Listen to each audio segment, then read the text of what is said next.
நான் ஈடுபட்டுள்ள பணி கண்ணியமானது என்பதில் நம்பிக்கை கொண்டு அதில் இறுதி வரை உழைத்து தரமான பணியினால் அடையும் மேன்மைக்கு என்னை தகுதியாக்கிக் கொள்ளுதல். என் தொழிலில் வெற்றியடைய எனக்கு நியாயமாக கிடைக்கக்கூடிய ஊதியம் அல்லது வருவாயினை வேண்டி பெறுதல். ஆனால் முறையற்ற வாய்ப்பினை உண்டாக்கி கொண்டோ கேள்விக்கு இடமான செயல்களை செய்தோ தன்மானம் இழந்து லாபம் பெறுவதையும் வெற்றி அடைவதையும் விரும்பாதிருத்தல். என் நாடு, மாநிலம், இனம் ஆகியவற்றுக்கு சிறந்த குடிமகன் என்ற வகையில் நான் ஆற்ற வேண்டிய கடமைகளை என்றும் நினைவில் கொண்டு மனம், மெய், மொழிகளால் அவற்றிற்கு உண்மை ஊழியம் செய்தல். அவற்றிற்காக என் நேரம், உழைப்பு, செல்வம் ஆகியவற்றை தாராளமாக ஈடுபடுத்துதல். துன்புற்ற போது இறங்கியும், நலிவுற்ற போது உதவியும், வறுமையுற்ற போது பொருள் நல்கியும் என் நாட்டு சகோதரருக்கு துணை புரிதல். பிறரை பற்றி குறை காணுதலில் வரம்பு கடவாதிருத்தல். பிறரின் நற்செயல்களை மனம் திறந்து பாராட்டுதல். எதையும் அழிக்க எண்ணாமல் ஆக்க எண்ணுதல். நன்றி கண்ணன் அவர்களே. 2வது நிகழ்முறை கூட்டம் மற்றும் அரிமா என் முத்துசாமி சுழற்கோப்பை கல்லூரி மாணவ மாணவிகளுக்கான 5ஆம் ஆண்டு பேச்சு போட்டி இறுதிச்சுற்று மற்றும் பரிசளிப்பு விழா கூட்டத்திற்கு சிறப்பு விருந்தினராக கலந்து கொண்டு வெற்றி பெற்ற கல்லூரிக்கு சுழற்கோப்பையையும் மாணவர்களுக்கு பரிசுகளையும் வழங்கிட வருகை புரிந்துள்ள KSR கல்வி நிறுவனங்களின் chief executive officer doctor M Akila Muthuramalingam PhD அவர்களை வருக வருக என்று வரவேற்பதில் மிக்க மகிழ்ச்சி அடைகின்றேன். மேலும் நமது சங்கத்தின் பட்டய தலைவரும் இன்றைய நிகழ்வின் கிரியா ஊக்கியுமான அரிமா என் முத்துசாமி PMJF அவர்களையும், முன்னாள் ஆளுநர் பெருந்தகை பூர்ணிமா டன்னா அவர்களையும், அமைச்சரவை இணைப்பொருளர் அரிமா குசும் அகர்வால் அவர்களையும், வட்டார தலைவர் அரிமா AP ராஜசேகர் அவர்களையும், முன்னாள் தலைவர்கள், அரிமாக்கள், விருந்தினர்கள், media partner RCN TV Bhaskar, Sasi மற்றும் அவர்தம் குழுவினர்களையும், 120க்கும் மேற்பட்ட கல்லூரி மாணவர்கள் கலந்து கொண்ட பேச்சு போட்டியில் முதல் 7 இடங்களை பெற்று இறுதிச் சுற்று பேச்சு போட்டியில் கலந்து கொண்டு கலக்க இருக்கும் மாணவர்கள் மற்றும் அவர்களது உறவினர்களையும் கண்தானம் வழங்கிய குடும்பத்தார்களையும் வருக வருக என்று வரவேற்பதில் மிக்க மகிழ்ச்சி அடைகின்றேன். அரிமாக்களே, விருந்தினர்களே, மேடை பேச்சு உலகில் பல்வேறு இலக்கணங்களை வகுத்த லட்சக்கணக்கான அரிமாக்கள் ஜேசிக்களின் வாழ்வில் மாற்றத்தை உருவாக்கிய ஜாம்பவான் எண்ணம் அவர்களின் 75வது பிறந்தநாள் நிகழ்வுக்கு பிறகு நமது சங்கத்தின் முன்னாள் தலைவர்கள் அரிமாக்களின் ஆலோசனைப்படி இந்த கல்லூரி மாணவ மாணவிகளுக்கான பேச்சு போட்டி நடத்த திட்டமிடப்பட்டு இப்பொழுது 5ஆம் ஆண்டுக்கான இறுதிச் சுற்று பேச்சு போட்டி நடைபெற உள்ளது. கடந்த 3/1/2024 சனிக்கிழமை அன்று நமது சங்கம் நடத்துகின்ற பசிப்பினி போக்கும் திட்டத்திற்கு சக்தி மசாலா நிறுவனங்களின் ஐம்பெரும் விழா நிகழ்ச்சியில் 14,69,125 நன்கொடையாக அளித்துள்ளார்கள். அவர்களும் அவர்கள் குடும்பத்தார்களும் மேலும் மேலும் வளர நமது வாழ்த்துக்களை தெரிவிப்போம் என கூறி, கடந்த ஆண்டு எண்ணம் பிறந்த நாளில் நடப்பட்ட மரக்கன்றுகள் நன்கு வளர்ந்துள்ளது. அதை பாராட்டி மரக்கன்றுகளை பராமரித்து வந்த நமது சங்க உறுப்பினர் அரிமா ஆர் ஈஸ்வரமூர்த்தி அவர்களுக்கு மரங்களின் காவலர் விருது இந்த நிகழ்ச்சியில் வழங்கப்பட்டது. மேலும் ஆரி ஸ்கூல் அருகில் மரக்கன்றுகள் நட்டு நன்கு பராமரித்ததற்காக நமது சங்க உறுப்பினர் அரிமா ஆறுமுக கணேஷ் அவர்களுக்கும் மரங்களின் காவலர் விருது ஐம்பெரும் விழாவில் வழங்கப்பட்டது. அரிமாக்கள் இருவருக்கும் நமது பாராட்டுகளை தெரிவிப்போம் என கூறி வருகை புரிந்துள்ள அனைவரையும் மீண்டும் ஒரு முறை வருக வருக என்று வரவேற்பதில் மற்றற்ற மகிழ்ச்சி அடைகின்றேன். ஈரோடு நடுநிலை அரிமா சங்கத்தின் தலைவர் அவர்களே, இன்றைய சிறப்பு விருந்தினர்களே, போட்டியிலே பங்கேற்க வந்திருக்கக்கூடிய மாணவ செல்வங்களே, அரிமாக்களே, உங்கள் அனைவருக்கும் இனிய வணக்கத்துடன் கூடிய வாழ்த்துக்கள். இன்று ஒரு முக்கியமான நிகழ்வு இங்கே நடைபெற இருக்கின்றது. அரிமா என் முத்துசாமி சுழற்கோப்பைக்கான கல்லூரி மாணவ மாணவருக்கான பேச்சு போட்டி. யார் இந்த அரிமா என் முத்துசாமி? இதோ மேடைக்கு பின்புற அங்கே இருக்கக்கூடிய திரைச்சீலையிலே சிரித்த முகத்துடன் காட்சியளிக்கின்றாரே, அவர்தான் அரிமா என் முத்துசாமி அவர்கள். இந்த நடுநக அரிமா சங்கத்தின் பட்டய தலைவர் அவர். அரிமா சங்கங்களின் கூட்டு மாவட்டத்தின் முன்னாள் தலைவர், பன்னாட்டு அரிமா சங்கத்தின் தலைவரால் நல்லெண்ண தூதுவர், அம்பாசிடர் ஆஃப் குட்வில் என்னும் விருதினை பெற்றவர். சமுதாய நலனுக்காகவே தன் வாழ்வை அர்ப்பணித்த செம்மல் இவர். இவரின் காந்த குரலில் இருந்து வெளிப்படும் அழகு தமிழும் அடுக்கி வரும் ஆங்கிலமும் எவரையும் கவர்ந்திழுக்கும் மந்திரக்கோள்களாகும். மேடை பேச்சின் தனி இலக்கணம் இவர். எண்ணற்ற மேடை பேச்சாளர்களை உருவாக்கிய பெருமைக்காரர்.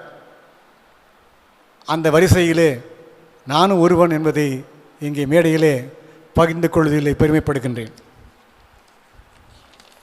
இவரின் 75வது வயது நிறைவினை ஒட்டி என்ன செய்யலாம் என்று யோசித்த பொழுது பேச்சுக்கலைக்கே தன்னை அர்ப்பணித்த இவரின் அந்த கலையை கல்லூரி மாணவர்களிடையே பரப்ப வேண்டும் என்ற ஒரு எண்ணம் உதித்து அந்த எண்ணத்திலே கருவாகி உருவானது தான் இந்த கல்லூரி மாணவருக்கான பேச்சு போட்டி. என்எம் டிராஃபி என்று அழகாக நாங்கள் இதை அளிக்கின்றோம். 5வது ஆண்டாக இந்த பேச்சு போட்டி இன்று இங்கே நடைபெற்று கொண்டிருக்கிறது. ஒவ்வொரு ஆண்டும் பார்த்தீர்கள்னு சொன்னால் தமிழகம் முழுவதிலிருந்தும் 100 மாணவர்களுக்கு குறையாமல் இந்த போட்டியிலேயே பங்கேற்று வருகிறார்கள். அதுவே இந்த போட்டியின் வெற்றிக்கு ஒரு சான்றாகும்.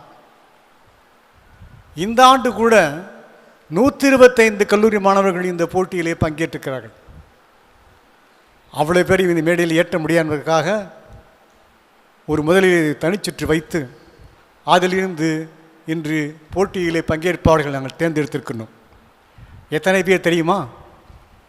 கம்பன் ராமன் வாயிலாக சொல்லுவானே, குகனை பார்த்தவுடனே 4வராக இருந்த நாங்கள் 5வரானோம், சுக்ரீவன் சேர்ந்தவுடனே 5 6வரானோம், விபீடனையை பார்த்தவுடனே 6 நாங்கள் 7வரானோம் என்று சொல்வான். அதுபோல இன்று இறுதிச் சுற்றிலே பங்கேற்க வந்திருக்கூடிய எண்ணிக்கை 7 பேர். இந்த 7 பேர் தங்களுடைய சொல்வன்மையையும் நாவன்மையும் இங்கே காட்டி நம்மையெல்லாம் திக்குமுக்காட காத்திருக்கிறார்கள். இவர்களுக்கெல்லாம் பரிசு மழை பொழிய இருக்கிறது. முதல் பரிசாக ரூபாய் 10,000 அதை வென்ற அந்த கல்லூரிக்கு அரிமா என் முத்துசாமியின் சுழற்கோப்பையும் வழங்கப்பட இருக்கின்றது. 2வது பரிசாக 7,500 3வது பரிசாக 5,000, அடுத்து 6வது பரிசாக 4 பேருக்கு இங்கே 1,000 வழங்கப்பட இருக்கின்றது. இன்று இந்த போட்டியாளர்கள் தங்கள் சொற்பொழிலே ஈடுபட தேர்ந்தெடுக்கக்கூடிய தலைப்பு ஊருக்கு உழைத்தல் யோகம். இந்த சொற்பொழிலே பங்கேற்க வந்திருக்கக்கூடிய அனைவரையும் வருக வருக என்று வரவேற்பதிலே மிகுந்த மகிழ்ச்சி அடைகின்றேன். இந்த போட்டியாளர்களுக்கு ஒரு விதிமுறைகள் உங்களுக்கு தெரிந்த முறைதான். அதை நான் இங்கே மறுபடியும் உறுதிப்படுத்தி சொல்ல விழைகின்றேன். என்னுடைய அறிவிப்பு முடிந்த ஏற்பாடு போட்டியாளர்கள் இங்கே வந்து நடுவில் இருக்கக்கூடிய மேடைக்கு வந்து தங்களுடைய வரிசை எண்ணை தேர்ந்தெடுத்து செல்ல வேண்டும். அடுத்து எண் வரிசைப்படி இங்கே மேடைக்கு வந்து தங்கள் பெயரை சொல்லி பேச்சை தொடங்க வேண்டும். ஒவ்வொருவருக்கும் 5 நிமிடம் தங்களுடைய கருத்துக்களை சொல்வதற்கான நேரம் ஒதுக்கப்பட்டிருக்கிறது. 4 நிமிடம் ஆனவுடனே எச்சரிக்கை மணியாக 1 நிமிடம்தான் இருக்கிறது என்று உங்களுக்கு ஒரு மணி அடிக்கப்படும். அடுத்து 30 வினாடிகளிலே மறுமுறை உங்களுக்கு ஒரு மணி அடித்து இன்னும் 30 வினாடிகள் இருக்கிறது என்று சொல்லப்படும். 5 நிமிடம் ஆனவுடனே 2 மணிக்கு அடிக்கப்படும். அத்துடன் உங்கள் பேச்சை நீங்கள் நிறுத்தி கொள்ள வேண்டும். இதுதான் விதிமுறை. நீங்கள் பேசக்கூடிய பேச்சினை நடுவர்கள் எந்த வரிசைப்படி அவர்கள் கணிக்கிறார்கள் என்று சொன்னால், உங்களுடைய தொடக்கமும் முடிவும், opening and closing of the speech. 2வது உங்கள் பேச்சின் கருத்து, கண்டென்ட். அடுத்து நீங்கள் எவ்வாறு உங்கள் பேச்சை வெளிப்படுத்துகிறீர்கள், உங்களுடைய பாடி லாங்குவேஜ், ஸ்டைல், டெலிவரி, இதையெல்லாம் கவனிக்கப்படும். 4வதாக மொத்தமாக நீங்கள் பேச்சு எவ்வாறு இருக்கிறது, ஓவரால் இம்பேக்ட். இந்த 4 வழிகளிலே உங்கள் பேச்சானது இங்கே கணிக்கப்பட இருக்கின்றது. உங்களை தேர்வு செய்வதற்காக இங்கே 3 நடுவர்கள் வந்திருக்கிறார்கள். ஒருவர் அகில இந்திய ஜேசிக்களின் முன்னாள் தேசிய தலைவர், நடுவர் அரிமா சங்கத்தின் முன்னாள் தலைவர், ஈரோடு ஸ்ரீ வாசவி கல்லூரியின் விலங்கியல் துறையிலே தலைவராக இருந்து பணியாற்றி ஓய்வு பெற்றவர், தலை சிறந்த தலைமை பண்பு பயிற்சியாளர். அவர்தான் டாக்டர் கே நாகராஜன்.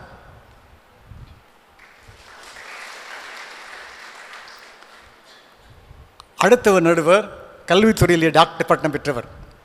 கல்வித்துறையில் பணியாற்றவில்லை என்றாலும் கல்வி நாட்டம் கொண்டு தனித்து படித்து டாக்டர் பட்டம் பெற்றவர்.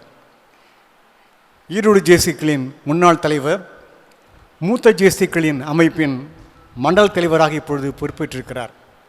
இந்த போட்டியின் ஒருங்கிணைப்பாளர் டாக்டர் அருண் பிரசாத். மூன்றாவது நடுவர், அவரும் வாசவி கல்லூரியிலே கல்லூரி கணித பேராசிரியர் இருந்து ஓய்வு பெற்றவர், நடுவர் அரிமா சங்கத்தின் முன்னாள் தலைவர், இலக்கியத்திலே ஆர்வம் கொண்டவர். அவர் வேறு யாரும் அல்ல, அது நான் தான் என்று சொல்லி இந்த போட்டியிலே பங்கேற்க வந்திருக்கக்கூடிய பேச்சாளர்களுக்கு உங்களுடைய முழு ஒத்துழைப்பையும் ஆர்வத்தையும் காட்டி உங்களை உற்சாகப்படுத்துமாறு கேட்டுக்கொண்டு என்னுடைய விதிமுறைகளை நிறைவு செய்கிறேன். நன்றி, வணக்கம்.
சமயம் கடந்து மானுடம் கூடும், சுவரில்லாத சமவெளிதோறும் குறிகளில்லாத முகங்களில் விழிப்பேன், மனிதம் என்றொரு பாடலை இசைப்பேன்.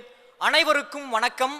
தலைப்பு ஊருக்கு உழைத்தல் யோகம் என்ற கூக்குரலை ஏன் பாரதி இட்டான்? எல்லாருக்கும் தேசம், எல்லாருக்கும் உடைமையெல்லாம், எல்லாருக்கும் எல்லா உரிமைகளும் ஆகுகவே, எல்லாருக்கும் கல்வி சுகாதாரம் வாய்த்திடுக என்றான் பாவேந்தன்.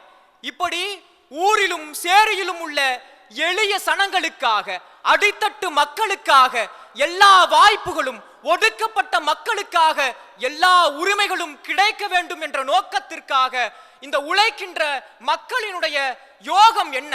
அந்த உழைக்கும் மக்கள் எப்படிப்பட்டவர்கள்? இந்த சமூகத்திலே ஒருவன் பசித்திட ஒருவன் உண்கிறான், ஒருவனுக்கு பட்டுடை ஒருவனுக்கு அம்மனம், கூரைகள் பீய்ந்த குடிசைகள் ஒருபுறம், காரைகள் பூசிய கட்டிடங்கள் ஒருபுறம், காயும் வெயிலிலே கருகுவான் ஒருவன், ஓய்வென குற்றாலம் ஓடுவான் ஒருவன், மலக்கூடை ஒருத்தி மண்டையில் சுமப்பாள், மலர்கூடை ஒருத்தி கொண்டையில் சுமப்பாள். எத்தனை எத்தனை ஏற்ற தாழ்வுகள் இந்த சமுதாயத்திலே! இப்படிப்பட்ட சமத்துவமற்ற சமுதாயத்திலே, சீழ்படிந்த சமுதாயத்தை சீர்திருத்த ஊருக்கு உழைக்கும் மக்கள் எப்படிப்பட்டவர்கள்? அவர்கள் பெறக்கூடிய யோகம் எல்லாம் என்ன என்பதை நான் பட்டியலிடுகிறேன், கொஞ்சம் கேளுங்கள். நம் கேரளாவிலே மலமல்லக்கூடிய தொழிலாளியின் மகன் என்ற காரணத்திற்காக பெர்ஸ்வாடா வில்சனிற்கு அரசு பதவி மறுக்கப்பட்டது. அவர் அந்த அரசு பதவி மறுக்கப்பட்டதற்காக தொய்வில்லை.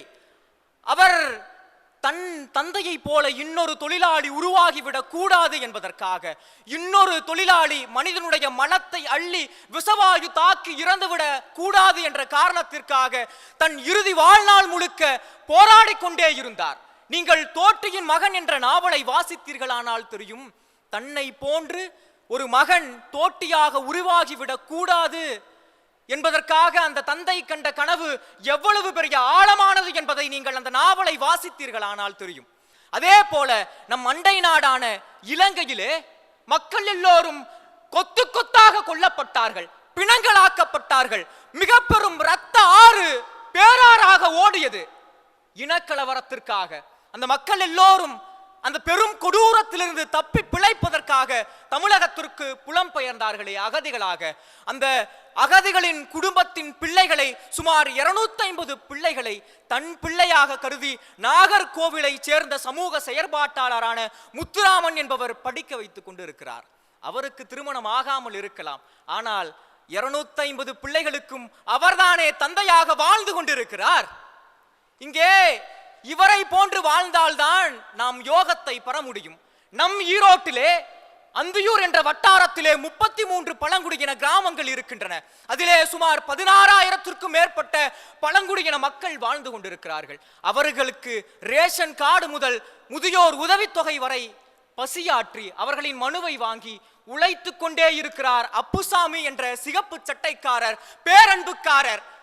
அவர் இங்கு எத்தனையோ பழங்குடியின மக்களுக்கு இன்றும் ரேஷன் கார்டு இல்லாமல், வாக்காளர் அடையாள அட்டை இல்லாமல், சாதி சான்றிதழ் இல்லாமல் ஓடிக்கொண்டிருக்கிறார்கள். சாதி சான்றிதழுக்காக போராடியதற்காக நீதிமன்றத்திலும் தாசில்தார் அலுவலகத்திலும் தற்கொலை செய்து கொண்ட பழங்குடியின மக்கள் இருந்து கொண்டிருக்கிறார்கள். நீங்கள் அப்புசாமியினுடைய உன்னதத்தை நீங்கள் புரிந்து கொள்ள வேண்டும். அதே போல திருவண்ணாமலை மாவட்டத்திலே ஜவ்வாது மலையிலே பழங்குடியின உண்டு உறைவிட பள்ளி உள்ளது. அங்குள்ள மாணவர்கள் ஏற்கனவே உயரத்தில் தான் இருக்கிறார்கள். ஆனால் சமூகத்திலும் பொருளாதாரத்திலும் உயர வேண்டும் என்ற நோக்கத்திற்காக, எல்லா பழங்குடியின குழந்தைகளுக்கும் கல்வி கிடைக்க வேண்டும் என்ற நோக்கத்திற்காக போராடி கொண்டே இருக்கிறார் மகாலட்சுமி என்ற டீச்சர். அதில் ஒரு மாணவன் டாக்டராகவும் இன்ஜினியராகவும் வந்துவிட்டால் அப்போது அந்த உழைக்கும் அந்த மகாலட்சுமி டீச்சருக்கு கிடைக்கப்பெறும் யோகம் என்ற மேன்மை என்பதை நான் பதிவு செய்கிறேன். அதே போல சென்னையில் ஹரிதாஸ் என்பவர் இளம் சிறார்களினுடைய தேவதூதனாக இருக்கிறார். எப்படி? அவர் சின்னஞ்சிறு வயதிலே தவறு செய்கிறார், சிறையில் அடைக்கப்படுகிறார் கூர்நோக்கு இல்லத்திலே. பிறகு அவர்கள் படித்து சமூகவியல் துறையிலே பட்டம் பெற்று எல்லோருக்கும் உதவி செய்து கொண்டிருக்கிறார். தன்னை போன்ற மாணவர்கள், சட்டத்திற்கு முரண்பட்ட இளம் சிறார்கள் இன்னொரு குற்றவாளியாக ஆகிவிடக் கூடாது என்பதற்காக அவர்களை கல்வியில் சேர்த்துவிட்டு பட்டம் பெற வைத்துவிட்டு மிக பெரும் வழிகாட்டியாக வாழ்ந்து கொண்டிருக்கிறார். அவர் பதிவு செய்கிறார், ஒரு மாணவன் செல்போனை திருடி விட்டான். அந்த மாணவனை பெயிலில் எடுத்து அவரை கல்வியில் படிக்க வைக்கிறார். அந்த மாணவன் ஹோட்டலிலே சர்வராக வேலை செய்கிறான். அவன் திருடவில்லை, புன்னகையோடு அவன் வேலை செய்கிறான். இங்கு அந்த மாணவன் அந்த ஹரிதாசுக்கு அளித்த யோகம் என்ன தெரியுமா? அந்த புன்னகையும் வளர்ச்சியும் அவன் அடைந்த மாற்றமும் தான். தோழர்களே, உங்களில் எத்தனையோ பேர் மகாலட்சுமி டீச்சராக, ஹரிதாஸாக, முத்துராமனாக இங்கு அமர்ந்து கொண்டிருக்கிறீர்கள். அறம் வெல்லட்டும், மனிதம் வெல்லட்டும் என்று சொல்லி நிறைவு செய்கிறேன். நன்றி, வணக்கம். ஊருக்கு உழைத்திடல் யோகம், நலம் ஓங்கிடுமாறு வருந்துதல் யாகம். போருக்கு நின்றிடும் போதும் புலம் பொங்கல் இல்லாத அமைதிமை ஞானம் என்கிறார் முண்டாசு கவிஞன் பாரதி. ஆம், உண்மையிலேயே ஊருக்கு உழைத்தல் தான் யோகம். அனைவருக்கும் அன்பு வணக்கம். ஐயம் அறம் செய்ய விரும்பு என்கிறார் அவ்வை பாட்டி. அதை தொடர்ந்து ஒவ்வொரு தனி மனிதனுக்கும் இயற்கையாகவே பிறருக்கு உதவ வேண்டும் என்கின்ற குணம் இருக்க வேண்டும். ஏனெனில் இந்த உலகிற்கு நாம் வரும்போது எதை கொண்டு வந்தோம் அதை நாம் இங்கு இழந்துவிட்டு தவிப்பதற்கு. ஆதலால் ஒவ்வொரு மனிதனும் ஊருக்காக உழைக்கும் போதே உயர்ந்தவனாக கருதப்படுகிறான். அதைத்தான் புரட்சி தலைவர் எம்ஜிஆர் அவர்கள் பாடுகிறார். ஓடி ஓடி உழைக்கணும், ஊருக்கெல்லாம் கொடுக்கணும், ஆடி பாடி சிரி நடக்கணும், அன்பை நாளும் வளர்க்கணும் என்று. என் பாடல் சற்றே அப்படி இப்படி இருந்தாலும் உற்று நோக்குங்கள், அழகிய வரிகள், அர்த்தமுள்ள வரிகள். அது மட்டுமா, ஊருக்காக நாம் உழைக்கும் போது எந்த ஒரு பயனையும் கருதாது செயல்பட வேண்டும். காரணம், பயன் கருதி செய்யும் எந்த ஒரு சேவையும் உண்மையான சேவையாகாது. அதைத்தான் வள்ளுவரும் கூறுகிறார், பயன் தூக்கார் செய்த உதவி நயன் தூக்கின் நன்மை கடலினின் பெரிது என்று. இதற்கான சிறந்த சான்று கர்ம வீரர் காமராஜர். காரணம், 10 ஆண்டு காலம் அவர் முதல்வராக பணியாற்றிய போதும் அதில் ஒரு நாளில் கூட அந்த பதவியை தனக்காக, தன்னுடைய தேவைக்காக அவர் உபயோகிக்கவில்லை. அதற்கான சிறந்த சான்றே அவரின் மறைவின் போது அவரிடம் இருந்த 4 கதர் சட்டை, 4 கதர் வேட்டி, 4 கதர் துண்டு, 2 ஜோடி காலணிகள், ஒரே ஒரு பேனா, ஒரே ஒரு கண்கண்ணாடி, சட்டை பையில் வெறும் 100 ரூபாய் பணம், வங்கி கணக்கிலோ 125 ரூபாய் பணம். எண்ணி பாருங்கள், அவரை போன்றே இன்றைய தலைவர்களும் இருந்தால் எத்தனை அழகாக இருக்கும்.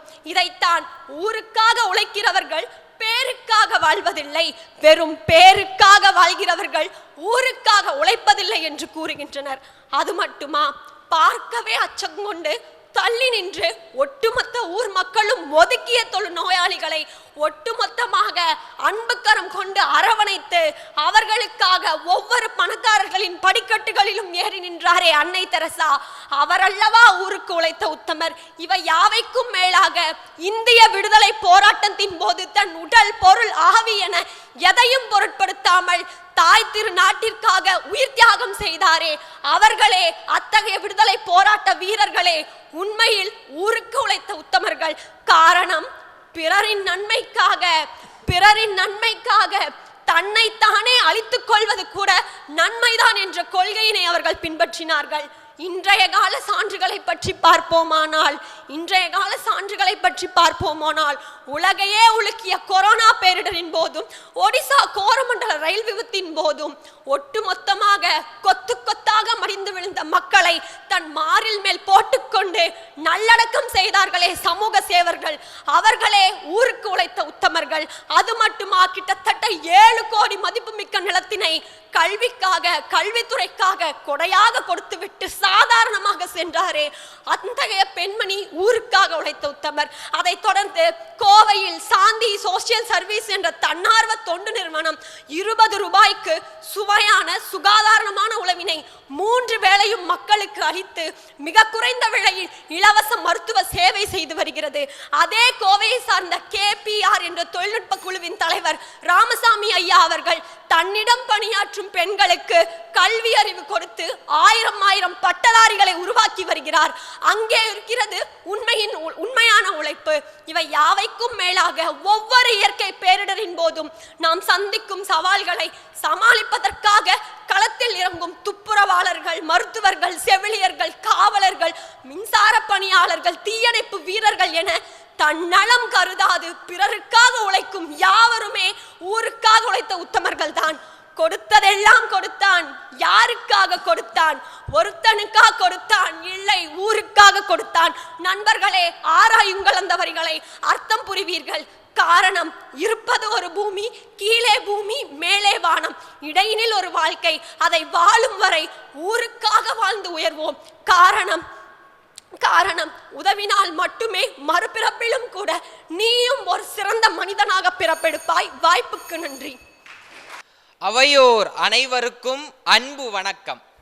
ஊருக்கு நேர்ந்து விட்ட காலை என, ஊருக்காக உழைத்தல் யோகமென, அதனை பற்றி பேசுவது அதனை விட யோகமென எண்ணி வந்துள்ளேன். தலைப்போ ஊருக்கு உழைத்தல் யோகம். அதோ ஓடுகிறது ஒரு ரயில். ஓடும் ரயிலிலிருந்து ஒருவர் தூக்கி வீசப்பட்டு கீழே விழுகிறார். ஒருவர் தன்னுடைய மனதில் அமைதி கொண்டு ஊருக்காக உழைப்பதுதான் சிறந்தது என்ற எண்ணம் கொண்டு ஒருவர் எழுந்து நிற்கிறார். அதுங்கே கீழே விழுந்தவரின் பெயர் மோகன்தாஸ் கரம்சந்த் காந்தி. தன் மனதில் ஊருக்கு உழைப்பதை உறுதியாக கொண்டு எழுந்து நின்றவரின் பெயர் மகாத்மா காந்தி. அது மட்டும் அல்லாமல் எத்தனையோ ஊருக்கு உழைத்த உத்தமர்கள் இந்த நாட்டில் உள்ளனர். அனாதை என்று அனைவராலும் தூற்றப்பட்டு அவமதிக்கப்பட்ட குழந்தைகளை எல்லாம் அன்னை மடியாக தந்து தாயானது மட்டுமல்லாமல் தள்ளாடும் வயதிலும் தொழுநோயாளிகளுக்காக ஓடி ஓடி உதவி செய்தாரே அன்னை தெரசா, அவர்களிடமிருந்து நாம் அனைவரும் பயின்று கொள்வோம். ஊருக்கு உழைத்தல் யோகமென. கற்கை நன்றே கற்கை நன்றே, பிச்சை புகிலும் கற்கை நன்றே என்று சொல்லி பிச்சை எடுத்தாவது நாங்கள் கல்வி கற்போம் என்று சொன்ன பள்ளி மாணவர்களிடத்தில், என் பிள்ளைகளே, நீங்கள் ஏனடா பிச்சை எடுக்க வேண்டும், உங்களுக்காக நான் பிச்சை எடுக்கிறேன், நீங்கள் சென்று கல்வி பயிலுங்கள் என்று கல்வியை ஊருக்கு இலவசமாக தந்தாரே கல்வி கண் திறந்த கர்ம வீரர் காமராசர், அவர்களிடமிருந்து நாம் அனைவரும் பயின்று கொள்வோம். ஊருக்கு உழைத்தல் யோகமென. அண்மையில் திருச்செந்தூரில் வெள்ளம் வந்ததை அறியாமல் வந்த ரயிலை நிறுத்துவதற்காக 60 கிலோமீட்டர் தூரம் வரை சென்று அபாய எச்சரிக்கை விடுத்து ரயிலை தடுத்து நிறுத்தி 6000 மக்களின் உயிரை காப்பாற்றினாரே ஒரு கடைநிலை ரயில் ஊழியர், அவரிடம் இருந்து நாம் அனைவரும் கற்றுக்கொள்வோம். ஊருக்கு உழைத்தல் யோகமென. அதையெல்லாம் விட்டு தள்ளுங்களேன், இதே ஈரோட்டு மாநகரில் பசிப்பினி போக்கும் திட்டத்தின் மூலம் ஏராளமான ஆதரவற்றோர்களின் பசிப்பினியை போக்கும் இந்த ஈரோடு நடுநகர் அரிமா சங்கத்திடம் இருந்து நாம் பயின்று கொள்வோம். ஊருக்கு உழைத்தல் யோகமென. இப்படியாக சொல்கிறேனே, பென்னி குயிக் என்னும் ஒரு அறிஞர் தன்னுடைய மொத்த சொத்துக்களை எல்லாம் விற்று அந்த ஊருக்கு நீருக்காக முல்லை பெரியாறு அணையை கட்டி தந்தாராம். அதனால் அவர் பெற்ற யோகம் என்ன தெரியுமா? இன்று வரை அந்த ஊரில் சூரிய பொங்கலோ மாட்டு பொங்கலோ கிடையாது. அந்த பென்னி குயிக் என்ற ஒருவருக்காக தான் பொங்கல் வைக்கப்படுகிறது. அது மட்டுமல்லாமல் அந்த ஊரில் பிறக்கும் குழந்தைகளுக்கு இன்று வரை பென்னி குயிக் என்ற அவருடைய திருப்பெயரே சூட்டப்படுகிறது என்றால் ஊருக்கு உழைத்தல் யோகம் என அறிந்திடுக. கிராமத்தில் உள்ள பெண்கள் தன்னுடைய மாதவிடாயின் பொழுது ஏற்படும் உதிரப்போக்கை இலைத்தலைகளால் துடைத்து எறிவதை கண்டு மனம் துடிதுடித்து போன கல்லூரி மாணவிகள் சுகாதாரமான முறையில் நாப்கின் என சொல்லப்படும் சுத்திகரிப்பு ஆடையை தயாரித்து வெறும் 2 ரூபாய்க்கு அந்த கிராமத்து மக்களுக்கு தந்தார்களே, அவர்களிடமிருந்து நீங்கள் அனைவரும் பயின்று கொள்ள வேண்டியது என்ன தெரியுமா?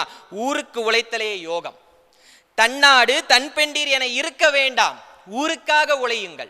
சென்னை ராஜீவ்காந்தி அரசு மருத்துவமனையில் இதய அறுவை சிகிச்சைக்காக அனுமதிக்கப்பட்ட சிறுவனின் அறுவை சிகிச்சை செய்வதற்காக தன்னுடைய ஒரே மகனின் இறுதிச் சடங்கிற்கு கூட செல்லாத அந்த மருத்துவரின் சேவையில் இருந்து புரிந்து கொள்க, ஊருக்கு உழைத்தலே யோகம். தன்னால் 10 மாதங்கள் கருவுற்று பாலூட்டி சீராட்டி ஒரு பிள்ளையை பெற முடியாது என்று அறிந்த விழுப்புரத்தை சேர்ந்த சுந்தரி என்ற ஒரு திருநங்கை ஆதரவற்ற குழந்தைகளை எல்லாம் ஆதரித்து அனைத்து அன்னையாக மாறி அனைவருக்கும் உதவி செய்தாரே, அவர்களிடமிருந்து அறிந்து கொள்க, அனைவருக்கும் உதவி செய்ய. இப்படியாக நான் கூறி என் உரையை முடிக்கிறேனே. புராணத்தில் தன்னுடைய உழைப்பை எல்லாம் உழைத்து இருப்பதையெல்லாம் மற்றவர்களுக்காக கொடுத்து கொடுத்து நின்ற கர்ணனின் உயிரை வாங்குவதற்காக இறைவனே இறங்கி வந்து பிச்சை கேட்டான் என்றால், ஒரு கரம் நீட்டி உதவி செய்யுங்கள், 2 கரம் கூப்பி அந்த கைகள் உங்களை வணங்கும் கடவுளாக என்று கூறிக்கொண்டு ஊருக்கு உழைத்தலே யோகம், தனக்கென வாழாமல் பிறருக்காக வாழ்பவனே வாழ்வில் வெற்றிசாலி என்று கூறிக்கொண்டு வாய்ப்பிற்கு நன்றி பாராட்டி விடைபெறுகிறேன். நன்றி, வணக்கம். அனைவருக்கும் வணக்கம். தலைப்பு ஊருக்கு உழைத்தல் யோகம். யோகம் என்பதற்கு பல்வேறு பொருள் உண்டு. ஆனால் என்னை பொறுத்தவரை யோகம் என்றால் தவம். ஏனெனில் ஊருக்கு உழைப்பவர்கள் தன் பெண்டு தன் பிள்ளை சோறு வீடு சம்பாத்தியம் என்று கடுகு போல் உள்ளம் இல்லாமல் நம் மக்கள் நம் நாடு நம்மூர் என்று பரந்த மனப்பான்மை கொண்டு பரந்த எண்ணம் கொண்டு ஊருக்கு உழைப்பதை தவமாய் மேற்கொள்கிறார்கள். இதனை நினைக்கும் பொழுது எனக்கு சட்டென ஞாபகத்திற்கு வந்தது ஈரோட்டை சேர்ந்த காளிங்கராயன். 1270 ஆரம்பித்து 82 கட்டி முடித்த காளிங்கராயன் அணை பவானி முதல் நொய்யல் வரை சுமார் 56 மைல் வளைந்து நெளிந்து சென்ற கால்வாய் வானம் பார்த்த பூமியை வளம் கொளிக்கும் விளைநிலமாக மாற்றியது. இதுவல்ல அவர் செய்த யோகம். தன் பணத்தாலும் மக்கள் பணத்தாலும் மக்கள் பணத்தாலும் அணை கட்டி கால்வாய் வெட்டி வரலாறு படைத்த காளிங்கராயன் மக்களுக்காக அமைத்ததில் தான் சொந்தம் கொள்ளக்கூடாது, மக்களுக்காக அமைத்ததில் தான் பயன்படுத்தக்கூடாது என்பதற்காக உரைவிட்டே கிளம்பினாரே. அவர் சொல்கிறார், அவரது அந்த செயல் மெய்ப்பிக்கிறது ஊருக்குழைத்தல் யோகம். சங்கரலிங்கனார் நம்மில் எத்தனை பேருக்கு தெரியும் அவரை? தமிழ்நாட்டிற்கு தமிழ்நாடு என்று பெயர் வேண்டும் என்பதற்காக 1952ஆம் ஆண்டு கால வரையறையற்ற உண்ணாவிரதத்தை ஆரம்பித்தால் 76ஆம் நாள் உடலை மண்ணுக்கும் உயிரை தமிழுக்கும் தமிழர்களுக்கும் கொடுத்தார். அவரது செயல் சொல்கிறது, அவரது உண்ணாவிரத உறுதி சொல்கிறது ஊருக்குழைத்தல் யோகம் என்று. நிதியை அறிவோம் இந்த உலகத்து 1 கோடி இன்ப வகை, இந்த உலகத்து 1 கோடி இன்ப வகை நித்தம் துய்வ அறியோம் என்கிறது சிறுபஞ்சமூலம். அதாவது இவரை போல வாழ்ந்த தமிழ் தாத்தா ஊவேசா இவரை போல வாழ்ந்த தமிழ் தாத்தா ஊவேசார் கரையானின் வாயிலிருந்து ஓலைச்சுவடிகளை மீட்டெடுத்து சிலப்பதிகாரம், மணிமேகலை, சீவக சிந்தாமணி, பதிற்றுப்பத்து, பரிபாடல், பத்துப்பாட்டு போன்ற எண்ணற்ற நூல்களை பதிப்பித்துக் கொடுத்த மாமனிதர். இவரை போலவே சீவை தாமோதரனார் தமிழில் ஓலைச்சுவடிகளில் எழுதப்பட்ட இலக்கிய நூல்களான தொல்காப்பியம், வீரசோழியம், இறையனார் அகப்பொருள், கலித்தொகை, சூளாமணி போன்ற எண்ணற்ற நூல்களை பதிப்பிக்க தன்னுடைய வாழ்நாள் முழுவதையும் செலவழித்து ஊருக்காக உழைத்திடல் யோகம் என கண்டார். பாரே அறிந்திடும் கொற்கை துறைமுகத்தில் பரங்கியனின் கொடி பார்த்து பதபதைத்து காண சகிக்காமல் பொருளாதார களத்தில் நாம் அனைவரும் வருந்தும்படியாக தான் வருந்தி தன்னுடைய சொத்தனைத்தையும் நாட்டிற்காக இழந்தாலும் கப்பலோட்டி தமிழரின் மானம் காத்த கப்பலோட்டிய தமிழன் மண்ணெண்ணெய் விற்று பிழைப்பு நடத்தும் பொழுதும் ஊருக்காக உழைத்திடல் யோகம் என கொண்டார். நமது மக்கள் பேரவை சிந்தனையின் தலைவர் திரு தா. ஸ்டாலின் குணசேகரன் ஐயா அவர்கள் நேற்றைய நிகழ்வு இன்றைய வரலாறு, இன்றைய நிகழ்வு நாளைய வரலாறு, நேற்றைய வரலாறு மறைக்கப்பட்டதாலோ அல்லது மறுக்கப்பட்டதாலோ இந்திய விடுதலை வேள்வியில் தமிழகத்தின்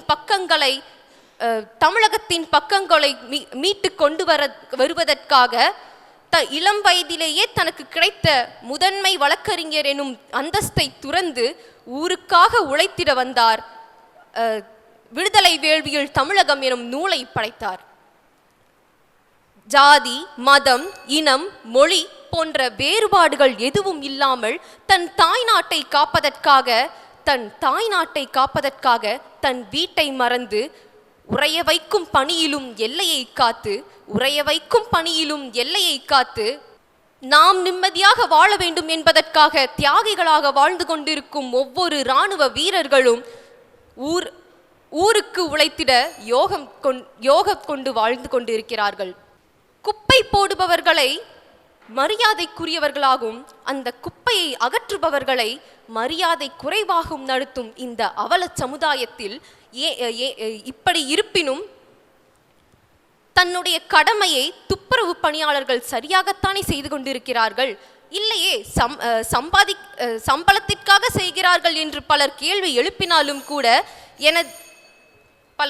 எழுப்பினாலும் கூட அவர்களது செயலை நாம் வேற யாரால் செய்ய முடியுமா என்ற கேள்வியை முன்வைத்து வாய்ப்புக்கு நன்றி பாராட்டி விடைபெறுகிறேன். நன்றி. தானாக முன்னேறியவர்கள் என்று இங்கு எவரும் கிடையாது. நீ உழைக்க தயாராக இருந்தால் சிலர் உனக்கு உதவ தயாராக இருப்பார்கள். உயிர்களிடத்தில் அன்பு வேண்டும். எவர் பாராட்டினாலும் பாராட்டாவிட்டாலும் கடமையை செய்ய நெஞ்சில் துணிவு வேண்டும். அனைவருக்கும் வணக்கம். மானுட சக்தி ஒரு மிகப்பெரிய சக்தி. இந்த பிரபஞ்சத்திலேயே மனிதனுக்கு மட்டுமே 6 அறிவு சிந்தனை என்பது கொடுக்கப்பட்டுள்ளது. மனிதனின் உள்ளம் எதையெல்லாம் தேடுகிறதோ அதை இந்த பிரபஞ்சம் அவனிடத்தில் கொண்டு வந்து சேர்க்கும் என்பது நியதி. ஆனால் இன்று சுயநலம் என்னும் அடித்தளத்தில் நாம் அமர்ந்து கொண்டு பொது உடைமை பேசிக் கொண்டிருக்கிறோம்.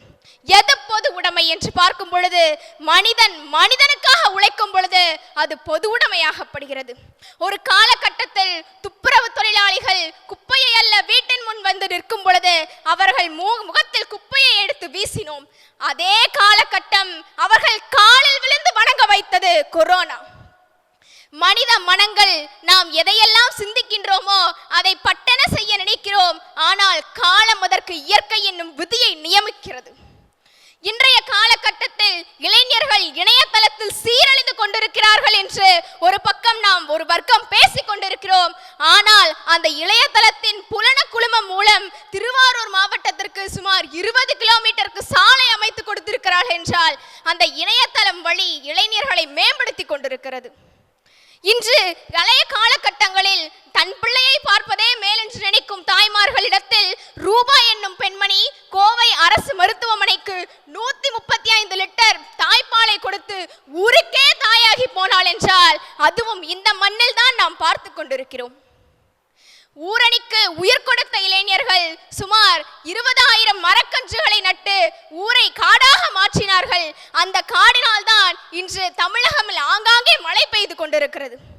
உலகளவில் நாம் பார்த்தோம் என்றால் பிரேசிலில் ஒரு தம்பதியினர் தான் திருமணமான பொழுது சுமார் 20,000 முதல் 30,000 மரக்கன்றுகளை நட்டு காடுகளை மனிதர்களால் அழிக்க மட்டும்தான் முடியும், ஆக்க முடியாது என்னும் சித்தாந்தத்தை உடைத்து 20 ஆண்டுகள் கிடைத்து ஒரு காட்டையே உருவாக்கிய பெருமை அவர்களிடத்திலே இன்று நிலைத்து நிற்கிறது. மனிதன் மனிதனாக வாழ எது நமக்கு தேவைப்படுகிறது? மனிதா, நீ புனிதனாக வாழ வேண்டாம், உள்ளிருக்கும் மனிதனை மனிதத்துவத்தோடு வெளிப்படுத்து, அப்பொழுது நீ உயர்வாய். விண்மீன்கள் ஆங்காங்கே நட்சத்திரங்களை கண்டு நாம் வியக்கும் பொழுது இன்று மண்ணின் மகத்துவத்தில் நட்சத்திரங்களாக மின்னும் மா மனிதர்களை இந்த இயற்கையும் இந்த உலகும் சமர்ப்பணம் செய்து கொண்டிருக்கிறது. ஒரு பொது உடைமை சித்தாந்தம் என்பது பிறருக்காக உழைப்பது மட்டுமின்றி அது பிறருக்காக உணர்வதும் கூட. ஊருக்கு உழைத்தல் யோகம். எது இங்கே யோகம்? யோகம் என்பது அது ஒரு தியாகம், அது ஒரு தனிப்பட்ட உணர்வு. அந்த உணர்வு மனிதனுள் ஏற்படும் பொழுதுதான் இன்று பல அதிசயங்கள் நடந்து கொண்டிருக்கிறது. இங்கு அற்புதங்களும் அதிசயங்களும் தானாக நிகழ்வதில்லை, மனிதனின் உணர்வுகள் தான் அதை நிகழ்த்தி கொண்டிருக்கிறது. காலங்கள் மாறினாலும் இங்கு பல கட்டளைகள் உடைக்கப்பட்டாலும் மனிதன் மனிதனாக வாழ தயங்கும் பொழுதுதான் இயற்கை சீற்றங்கள் அதை உணர்த்த நம்மிடத்தே வருகிறது. இன்று பல அறக்கட்டளைகள் மாணவர்களை மேம்படுத்தி கொண்டிருக்கிறதை நாம் பார்க்கிறோம். அதில் ஒரு அறக்கட்டளை சமுத்திர அறக்கட்டளை கிட்டத்தட்ட 70,000 மாணவர்களை தற்கொலை எண்ணத்திலிருந்தும் மன அழுத்தத்திலிருந்தும் மீட்டுக் கொண்டிருக்கிறது. அப்படி என்றால் மாணவ சமுதாயமாகிய நாம் தான் இதன் ஆணி வேர். இந்த வேரை நாம் ஊற்றும் பொழுதுதான் நாம் அனைவரும் மரங்களாகவும் மரங்களிலிருந்து மீண்டும் விதைகளாகவும் விதைக்கப்படுவோம். மண்ணில் இருக்கும் ஈரம் மனிதனின் மனதில் இருந்தால் எத்தனையோ அவலங்கள் இந்த சமுதாயத்தில் தடுக்கப்பட்டிருக்கும். பெண்களானவர்கள் இந்த சமுதாயத்தில் ஏற்றத்தாழ்வின்றி உழைக்கும் பொழுது இந்த சமுதாயம் அவர்களுக்கு என்ன கொடுக்கிறது? எது சமத்துவம்? அனைத்தும் அனைவருக்கும் கிடைக்க வேண்டும் என்பதுதானே சமத்துவம். அதை நாம் செயல்படுத்த இங்கு மனித நேயம் என்ற ஒன்று தேவைப்படுகிறது. மனிதா, நீ மனிதநேயத்தோடு வாழ்ந்தால் எத்தகைய கணை உன்னை நோக்கி வந்தாலும் அத்தகைய தடைகளை உன்னால் தகர்த்து எறிய முடியும். எல்லோரும் இந்நாட்டு மன்னர்கள் என்றால் நாமெல்லாம் ஏன் அடிமை பேண வேண்டும்? எல்லோரும் இந்நாட்டு மன்னர்கள் தான். கடமையை கடமைக்கு செய்யாமல் கடமையாய் செய்தால் இந்த புவி என்றும் உங்களை உச்சாணி கொம்பில் வைத்து வாழ்த்தும் என்று கூறி விடைபெறுகிறேன். நன்றி, வணக்கம். சூலம் சுமந்த சிவனின் தோள்கள் சிலுவை சுமக்கட்டும். இயேசுநாதரும் மாதம் 2 முறை ஏகாதசி விரதம் இருக்கட்டும். அறியும் சிவனும் ஒன்றே என்று அப்துல்லா கூறட்டும். எல்லா இடத்திலும் அல்லாஹ் இருக்கிறார் என்று ஆழ்வார்கள் பாடட்டும் என்ற சமத்துவ வரிகளை முன்னிறுத்தி எனது உரையை தொடங்குகின்றேன். அனைவருக்கும் வணக்கம். தலைப்பு: ஊருக்கு உழைத்தல் யோகம். ஆம், திருச்சியிலே நடந்த ஒரு உண்மை சம்பவம். திருச்சியில் இருக்கின்ற பாரதிதாசன் பல்கலைக்கழகத்திற்கு ஒரு தனி சிறப்பு இருக்கிறது. என்னவென்றால், ஆண்டுதோறும் தொண்டு செம்மல் பெரியார் விருது என்ற ஒரு விருது வழங்குவார்கள். யாருக்கு என்று பார்த்தால் தொண்டு உள்ளம் படைத்தவருக்கு இந்த விருது வழங்குவார்கள். 2013ஆம் ஆண்டு அந்த விருதை பெற்றது யார் தெரியுமா? பிரியா என்கின்ற பெண்ணும் அல்ல, பாபு என்கின்ற ஆணும் அல்ல, பிரியா பாபு என்கின்ற மூன்றாம் பாலினத்தைச் சேர்ந்த திருநங்கைக்கு அந்த விருது கிடைத்திருக்கிறதே. கைத்தட்டி கைத்தட்டி காசு கேட்ட திருநங்கைகளின் சாதனையை பார்த்து இந்த உலகமே இன்றைக்கு கைத்தட்டி கொண்டிருக்கிறதே. உண்மையான தொண்டு உள்ளம் படைத்தவர்கள் திருநங்கைகள். இது அல்ல வியப்பு. சென்னையை சார்ந்த கீதா என்ற ஒரு திருநங்கை உணவகங்களை திறந்திருக்கிறாள். இது அல்ல வியப்பு. வியப்பு எது தெரியுமா? அவள் ஒரு தொலைக்காட்சிக்கு பேட்டி கொடுக்கும் போது இப்படி பதிவு செய்கிறாள்: கர்ப்பம் எங்களால் தரிக்க இயலாது, கர்ப்பம் எங்களால் தரிக்க இயலாது, ஆனால் நிறைமாத கர்ப்பிணிகளுக்கு நாங்கள் இலவசமாக உணவு வழங்கி கொண்டிருக்கிறோம் என்று அந்த தேவி திருநங்கை சொன்னாலே. இங்கு உயர்ந்து இருக்கிறார்கள் திருநங்கைகள். இந்த பேனாவை பார்க்கிறேன், பேனாவின் மூடி குல்லா போன்று தெரிகிறது. அப்படி என்றால் இந்த பேனா என்ன முஸ்லிமோ? பேனாவின் மூடி கூர்மையாக, அதாவது மெழுகுவத்தியை போன்று தெரிகிறது. அப்படி என்றால் இந்த பேனா என்ன கிறிஸ்துவனோ? பேனாவை எடுத்து ஒரு காகிதத்தில் எழுதுகிறேன், இது எனக்கு பட்டை போன்று தெரிகிறது. அப்படி என்றால் இந்த பேனா என்ன இந்துவோ? பேனாவை மூடிவிட்டு தூரத்தில் வைத்து பார்க்கிறேன், இது எனக்கு ஒன்றாக தெரிகிறது. ஆம் தோழர்களே, இந்து, கிறிஸ்துவம், இஸ்லாம் ஆக எல்லோரும் ஒருவர்கள் தான் என்பதை உணர்ந்தவர்கள் என்னுடைய இளைஞர்கள். உதாரணம் சொல்லட்டுமா? திருச்சியில் நடந்த ஒரு உண்மை சம்பவம். 2 இஸ்லாமிய இளைஞர்கள் தொழுகைக்கு சென்று கொண்டிருக்கிறார்கள். அப்போது ஒரு செல்வந்தர் வீட்டில் எதிர்பாராத விதமாக தீ பற்றி விடுகிறது. அந்த இளைஞர்கள் அந்த தீயோடு போராடி அனைவரையும் மருத்துவமனைக்கு அழைத்து செல்கிறார்கள். முடிவதற்கு மாலை 6 மணி ஆகிவிட்டது. தொழுகையை முடித்துவிட்டு 2 இஸ்லாமிய பெரியவர் வந்து கொண்டிருக்கிறார். இந்த 2 இளைஞர்களை பார்த்து, இன்றைக்கு நீங்கள் தொழுகைக்கு வரவில்லை, அதனால் அல்லாஹ் உங்கள் மீது கோபித்துக் கொள்ளுவார் என்று சொல்லும் போது அந்த 2 இஸ்லாமிய இளைஞர்கள் சொன்ன வார்த்தை என்ன தெரியுமா? இது நாள் வரைக்கும் நாங்கள் எங்களுக்கு பிடித்த தொழுகையை செய்து கொண்டிருந்தோம், இன்றைக்குத்தான் அந்த அல்லாவுக்கே பிடித்த தொழுகையை செய்துவிட்டு வந்திருக்கிறோம் என்று அந்த 2 இஸ்லாமிய இளைஞர்கள் சொன்னார்களே, இவர்கள்தான் ஊருக்கு உழைத்து யோகங்கள். இதையும் தாண்டி சொல்ல வேண்டுமா? நான் பேருக்காக சொல்லவில்லை, பெருமைக்காக சொல்லவில்லை. தர்மபுரியை சார்ந்த அரிமா சங்கம் அவர்கள் கையில் எடுத்துக்கின்ற திட்டம் என்ன தெரியுமா? மகிழ்ச்சி சுவர் சேவை திட்டம். இது என்ன திட்டம் என்று வியந்து பார்க்கலாம். அதனுடைய அர்த்தம் என்ன தெரியுமா? வீட்டிலே இருக்கின்ற உணவு, பொருட்கள், ஆடைகள் அனைத்தையும் ஒரு அலமாரியில் வைத்து விடுவார்கள். தேவைப்படுபவர்கள் அதை எடுத்து செல்லலாம். இது அல்ல வியப்பு. தொடங்கி 2 வருடத்தில் இன்றைக்கு வரைக்கும் ஒரு நாளைக்கு 15 தொண்டு ஆர்வலர்கள் தங்களிடம் இருக்கின்ற உணவையும் உடையும் பொருளையும் அந்த அலமாரியிலே வந்து வைத்துவிட்டு செல்கிறார்களே, இவர்கள் உண்மையான தொண்டு உள்ளம் படைத்தவர்கள் என்பதை நாம் உணர்ந்து கொள்ள வேண்டும். நடந்த உண்மை சம்பவம். வேதாரண்யத்திலே பள்ளி வாகனம் நீரில் மூழ்கி விபத்துக்குள்ளாகிறது. குழந்தைகள் எல்லாம் உயிருக்கு போராடி கொண்டிருக்கிறார்கள். அதிலிருந்த 2 ஆண்கள் தப்பித்து சென்று விட்டார்கள். அதிலிருந்த ஒரு பெண் அந்த நீரோடு போராடி 5 குழந்தையினுடைய உயிரை காப்பாற்றுகிறாள். அடுத்த குழந்தையின் உயிரை காப்பாற்றும் போது தன்னுயிரை விடுகிறாள். இதை பார்த்து ஒரு கவிஞன் எழுதுகிறான், எல்லா பெண்களும் முழுகாமல் இருந்துதான் குழந்தைகளை பெற்றெடுப்பார்கள், ஆனால் சுகந்தி நீ ஒருவள் தானடி நீரில் மூழ்கி மூழ்கி குழந்தைகளை பெற்றெடுத்தாய் என்று இந்த ஒரு கவிஞன் எழுதினானே. இந்த சுகந்தி தான் உண்மையாக தொண்டு உள்ளம் படைத்தவள் என்பதை நாம் மறந்துவிடக் கூடாது. கும்பகோணத்திலே நடந்த தீ விபத்து, குழந்தைகள் எல்லாம் உயிருக்கு போராடி கொண்டிருக்கிறார்கள். ஒரு கட்டிட தொழிலாளி அந்த தீயோடு போராடி குழந்தைகளை காப்பாற்றுகிறார். மருத்துவமனையில் செல்லும் போது அவர் உடலை தீ பற்றி விடுகிறது. எல்லோரும் கேட்கிறார்கள், ஏன் கலங்குகிறாய் என்று. அதற்கு அந்த முருகேசன் சொன்ன பதில் என்ன தெரியுமா? இந்த பாலாய் போன நெருப்பு இன்னும் 10 நிமிடம் என் உடலை பற்றாமல் இருந்திருந்தால் நான் இன்னும் 10 குழந்தைகளை பக்குவமாக பாதுகாத்திருப்பேனே என்று அந்த முருகேசன் சொன்னார்களே. இவர்கள்தான் உண்மையான தொண்டு உள்ளம் படைத்தவர்கள். ஆக இந்த சமூகத்தில் எதிர்மறையான சிந்தனைகளை விதைக்காதீர்கள், நேர்மறையான சிந்தனைகளை விதையுங்கள். வார்த்தைக்கு வலிமை இருக்கிறது. நன்றி, வணக்கம். முக்கடல் சங்கமும் முன்னின்று ஒழிக்க, முப்பார் குரல் முனியும் முத்தமிழாய் சொலிக்க, சூளை வயப்பட்ட சீத்தள மாமுனி சூளை நோய் தீர்த்த மொழி என்று சூளாயனமாய் விளங்கி சூக்குமமான மொழி நம் மொழி, நம் தமிழ் மொழி. தமிழ் மொழி என்று சொன்னால் உமிழ் நீரும் தித்திக்கும் அத்தகைய தமிழ் மொழியை முதலில் வணங்கி இவ்வவையில் வீற்றிருக்கும் அனைவருக்கும் எனது முத்தான முதற்கண் வணக்கத்தை தெரிவித்துக் கொள்கிறேன். சுழன்றும் ஏற்பின்னது உலகம், அதனால் உழந்தும் உழவே தலை என்கிறது திருக்குறள். வெயிலில் காய்ந்து மழையில் நனைந்து ரத்தம் வேர்வையாக சொட்ட சொட்ட ரத்தம் வேர்வையாக சொட்ட சொட்ட மாத சம்பளம் இல்லாமல், ஓய்வூதியம் இல்லாமல், வைப்பு நிதியும் இல்லாமல் அனைவருக்கும் உணவளிக்கும் ஒரே தொழில் விவசாயம்தான். அனைவருக்கும் உணவளிக்கும் ஒரே தொழில் விவசாயம்தான். உழைப்பை ஒன்றை மட்டுமே உன்னதமாக கொண்டு தனக்காகவும் ஊருக்காகவும் உழைக்கும் மாமனிதர்கள் இருப்பதால் தான் ஊருக்கே யோகம்.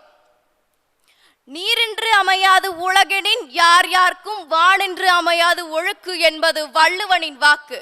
அதுபோல உயிரினங்கள் வாழ்வதற்கும் உழவு தொழிலுக்கும் இன்றியமையாததாக கருதப்படுகிறது மழை நீர். அம்மழை நீரை சரியான முறையில் திட்டமிட்டு பயன்படுத்த நாம் அனைவரும் நீர் மேலாண்மையில் கவனம் செலுத்திட வேண்டும். தஞ்சை மாவட்டம் பேராவூரணியைச் சேர்ந்த நிமல் ராகவன் என்பவர் தனது உழைப்பால் 564 ஏக்கர் பரப்பளவு கொண்ட ஏரியை தூர்வாரி அவ்வூர் மக்களுக்கு விவசாயத்தையும் வாழ்வாதாரத்தையும் மீட்டு தந்து அனைவரையும் வாழ்க்கை தரத்தையும் உயர்த்தியுள்ளார். மேலும் இவர் தமிழ்நாட்டுக்கு மட்டுமல்ல, உலகிலுள்ள 185 ஏரிகளையும் தூர்வாரி அனைத்து மக்களுக்கும் தொண்டு செய்து வருகிறார். ஊருக்காக உழைக்கும் துப்புரவு தொழிலாளர்களுக்காக ஓயாமல் உழைக்கும் நீ உலகின் பிறப்புகளில் மேன்மை. ஓயாமல் உழைக்கும் நீ உலகின் பிறப்புகளில் மேன்மை. ஆபத்து காலத்திலே நீ செய்த தொண்டு அனைவரும் அறிந்திருக்கிறார்கள் இன்று. ஆபத்து காலத்திலே நீ செய்த தொண்டு அனைவரும் அறிந்திருக்கிறார்கள் இன்று. ஊரடங்கு காலத்திலும் நீ செய்த சேவை அனைவரும் அறிந்திருக்கிறார்கள் இன்று. நீ உலகத்தையே காப்பாய், உன்னை இறைவன் காப்பான். நீ உலகத்தையே காப்பாய், உன்னை இறைவன் காப்பான். இவ்வாறு ஊர் நலனுக்காக உழைக்கும் துப்புரவு தொழிலாளர்களால் தான் உலகமே இயங்கிக் கொண்டிருக்கிறது.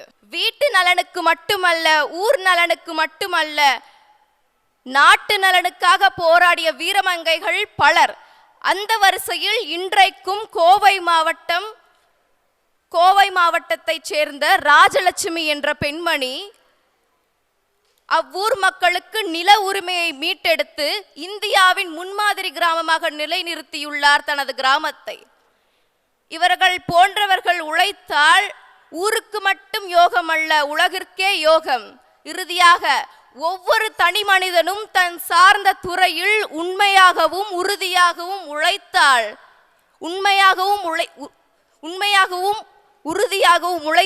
ஊருக்கு மட்டும் யோகம் அல்ல, உலகிற்கே யோகம் என்று கூறி, தோல்வியை கண்டு துவளாமலும் வெற்றியை கொண்டு மதிமயங்காமலும் இருந்தால் வரும் காலம் வசந்த காலமாகி உலகெங்கும் முன் புகழ் மனம் கமழும் என்று கூறி, பேச வாய்ப்பளித்து பேசவிட்டு அமைதி காத்த அத்துணை நல்லுள்ளங்களுக்கும் நன்றி கூறி விடைபெறுகிறேன். நன்றி, வணக்கம். சிறப்பு விருந்தினர் அவர்களை அறிமுகம் செய்திட அரிமா எஸ் வெள்ளிங்கிரி அவர்களை மேடைக்கு அழைக்கின்றேன். நன்றி தலைவர் அவர்களே. அவையோருக்கு வணக்கம். தம் மனதை மகிழ்விக்கும் கல்வியினால் உலகம் மகிழ்வதைக் கண்டு கற்றறிந்தவர்கள் மேன்மேலும் தாம் கற்பவதையே விரும்புவார்கள் எனும் வள்ளுவனின் வாக்கிற்கேற்ப இன்றைய சிறப்பு விருந்தினர் அவர்கள் கல்வித்துறையில் 29 ஆண்டு அனுபவத்தை கொண்டு வருகிறார். தகவல் தொழில்நுட்பம் மற்றும் கல்வித்துறையிலும் வளமான பின்னணியை கொண்ட இவர் திருச்செங்கோடு KSR கல்வி நிறுவனங்களின் சீஃப் எக்ஸிக்யூட்டிவ் ஆஃபீஸர் பதவியை வகித்து கல்வி சேவையாற்றி வருகிறார். இவர் மதுரை காமராஜ் பல்கலைக்கழகத்தில் BE computer science and engineering பட்டம் பெற்று மனோன்மணியம் சுந்தரனார் பல்கலைக்கழகத்தில் ME கம்ப்யூட்டர் சயின்ஸ் பிரிவில் தனது முதுகலை பட்டத்தை பெற்றவர். மேலும் அத்துறையில் புகழ்பெற்ற அண்ணா பல்கலைக்கழகத்தில் முனைவர் பட்டம் பெற்று திருச்சியில் உள்ள மதிப்பிற்குரிய இந்தியன் இன்ஸ்டிடியூட் ஆஃப் மேனேஜ்மெண்ட்டில் ஸ்ட்ராட்டஜிக் மேனேஜ்மெண்ட் படிப்பில் முதுகலை சான்றிதழை முடித்து தன் தொழில்முறை மேம்பாட்டிற்கான முனைப்பானை அணுகுமுறையை ஒரு சான்றாகும். Machine learning, visual computing, biometric and bio informatic பயன்பாடுகளில் கவனம் செலுத்தி ஆராய்ச்சியில் ஆழ்ந்து ஈடுபாடு கொண்டவர். கழிவு சுத்திகரிப்பு, பங்குச்சந்தை முன்கணிப்பு, IoT, ஆர்டிஃபிஷியல் இன்டெலிஜென்ஸ் போன்ற துறைகளில் இவர் பெற்றிருக்கும் காப்புரிமைகள் புதுமைக்கும் தேடுதலுக்கும் அர்ப்பணிப்பை தெளிவாக எடுத்துரைக்கிறது. இவரின் சாதனைகளின் காப்புரிமைகள், புத்தகங்கள், கட்டுரை, வெளியீடுகள் என அடுக்கிக் கொண்டே போகலாம். இவர் சயின்ஸ் சைட்டேஷன் என்னும் புகழ்பெற்ற பப்ளிகேஷன் இதழின் மதிப்பாய்வாளராக தீவிரமாக பணியாற்றி வருகிறார். மற்றும் பல்வேறு சர்வதேச மாநாடுகளுக்கு தலைமை தாங்கியுள்ளார். கல்வியில் சம்பந்தமாக பல நாடுகளுக்கு பயணம் மற்றும் ஆராய்ச்சி மேற்கொண்டு தனது கல்வி மற்றும் தொழில் முனைவிற்கு ஒரு புது பரிமாணத்தை கொடுத்துள்ளார். கற்பித்தல், ஆராய்ச்சி, வெளியீடுகள் மற்றும் நிர்வாகம் போன்ற தனது செயல்பாடுகளுக்காக விமன் என்டர்பிரனர்ஸ் ஆஃப் இந்தியாவின் top 10 women leaders in education 2023 ஒருவராக பெயரிடப்பட்டதும், நெதர்லாந்தின் சிறப்புமிக்க செபியா அகாடமி குளோபல் வழங்கும் எக்ஸலன்ஸ் இன் எஜுகேஷன் விருது மற்றும் மதிப்புமிக்க டாக்டர் ஏபிஜே அப்துல் கலாம் வாழ்நாள் சாதனையாளர் தேசிய விருது உட்பட பல விருதுகள் மற்றும் கௌரவங்களுடன் தனது கல்வியியல் பயணத்தை சீரோடும் சிறப்போடும் மேற்கொண்டு வரும் இன்றைய சிறப்பு விருந்தினர் திருமதி டாக்டர் அகிலா முத்துராமலிங்கம் அவர்களை உங்கள் முன் அறிமுகப்படுவதில் பெருமை கொள்கிறேன். சிறப்பு விருந்தினர் அவர்களை மிகச்சிறப்பாக அறிமுகம் செய்துட்டு அரிமா எஸ் வெள்ளியங்கிரி அவர்களுக்கு நன்றிகள். சிறப்பு விருந்தினர் அவர்களை சிறப்புரையாற்ற மேலே வருமாறு கேட்டுக்கொள்கின்றேன். எல்லோருக்கும் வணக்கம்.